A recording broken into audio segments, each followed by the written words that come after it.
Done. Alright, cool. Okay, it started again. Yeah. Alright, cool. Come sit down. Come on. This is custom idea, bro. Laura! Alright, so is it recording now? Yes. Alright. Jesus. Your idea I like, but I don't like at the same time. yeah, kinda. It's like because we don't get that much backstory on the protect. Are you explaining my idea? Like No. Anyway, yeah, like we don't know much about Moose, and I think you should like develop it a bit, so that way the audience gets to know him. So now you see like a backstory for him. Yeah, and maybe you should. Flashbacks. Yeah, exactly. And maybe you should like make things like what's the drug dealer's name? His name is. This is all on record, you know that. I don't know. His name's Alex. Oh, yeah. I think you should like make Alex's situation worse, as in make his like. Say like for example, his mom's in the hospital and he's got no one to look after him. Oh yeah, so kind of reflects on why he's like that. Alright, Leo. I'm Okay, still going? Yeah, I'm number 2. Okay. Wait! Leo. I have to give him. Oh right, shoes. Go. Yeah. Well, I found your idea pretty interesting. Okay. Yeah, as Eddie said, I think you should give Moose a bit more backstory, like with your flashbacks. Yeah, because you're a fan. Okay, whatever. Yeah. I know I am, but how do you know? Oh. Yeah. That reminds me of someone. And then maybe. Did you already forget what I said? Explain it a bit more. Alright, so anyway, Get that out of here. yeah. Oh, I'll do it. Yeah.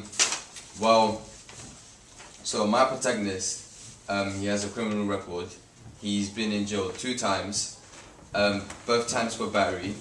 One time was for repeatedly hitting his boss, which we don't know, and also his brother, which is a big plot twist.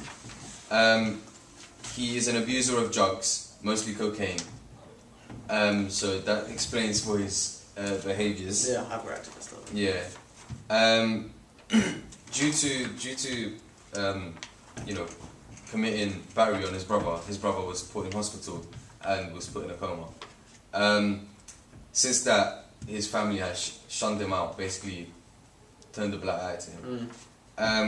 He lives in a dangerous neighborhood, or in a tenant, which is like a big like flat. He is medium built. Huh? He is medium built. Like just counting. Nah, carry on. I've got a problem with these dead jokes. Help me. Anyway. Please. Anyway, yeah. And they all stop. He's medium built, like average. But eventually he's getting skinnier because he's not eating and he's just abusing the cocaine. He is Caucasian, meaning white, and he has multiple piercings. When I thought of this, I thought of you straight away. Throughout his body. See? He has long green hair, and his name... No, it's not you. And his name is Jared. He also has a girlfriend named Amy, and their relationship is so and so. Why are you describing me, cuz? Exactly. Look at this. Multiple piercings. Yeah, you're not gonna get green hair, are you? Nah, I'm You're not. gonna get blonde, like me. Leave it alone. It's gonna look peng though. Yeah, I'm sure. Anyway, the antagonist, which will be revealed, is his brother. Basically, the reason why his brother is the antagonist is because he remembers what his brother done to him and wants to get revenge.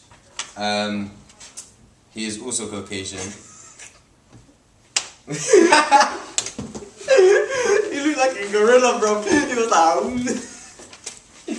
Stop, let me say my idea. I'm sorry, I just found it so interesting. Yeah. His personality is that he's quite competitive and manipulative. So he's good at convincing people as well. He's quite tall, he's 6 foot, he's Caucasian, but he is younger than Jared. Him and his brother were both professional wrestlers. That's it. Professional, you know? Both professional.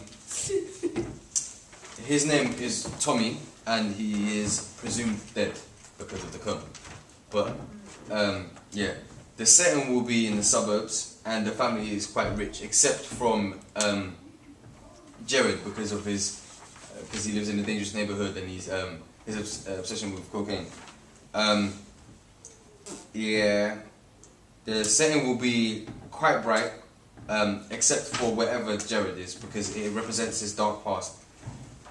Thanks.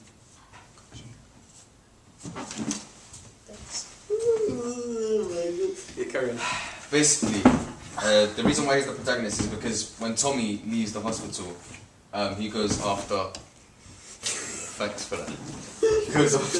He goes after Jared. And part of the opening sequence is going to be where Tommy is in a warehouse. The story is that. The story is so Jared just came out of jail for battery on his brother, and so the first thing that he does is he goes to the hospital, and he goes to the hospital and he checks how his brother is doing, and his brother is still there on the floor, not on the floor, sorry, on the hospital bed, and so he stays there for a couple hours, and so because where he committed this crime and where the hospital is, it's quite far from his home. So it takes him about 2 or 3 hours to get home. And so he goes home and he decides to check up on his girlfriend, Amy. But he sees that Amy isn't around. And listen, Egghead, shut up. And so he looks around and he tries to find Amy. While he's looking around, he hears a phone call. He hears the phone ring. And so he picks it up. And it's a voice changer which makes you sound demonic. And it's basically Tommy that's causing this. And so eventually what will happen is Tommy will be releasing clues of basically what happened in their past childhood to letting him find his girlfriend.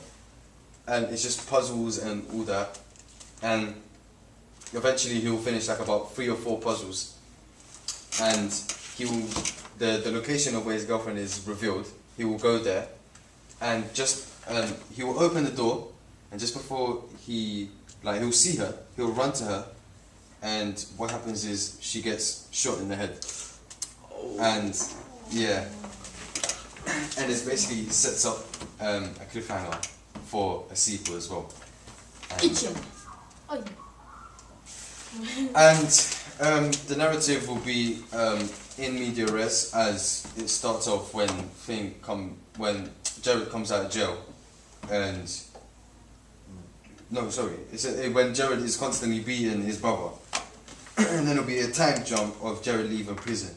He also has a false hero narrative, which is his brother Tommy. It then continues linear from that point.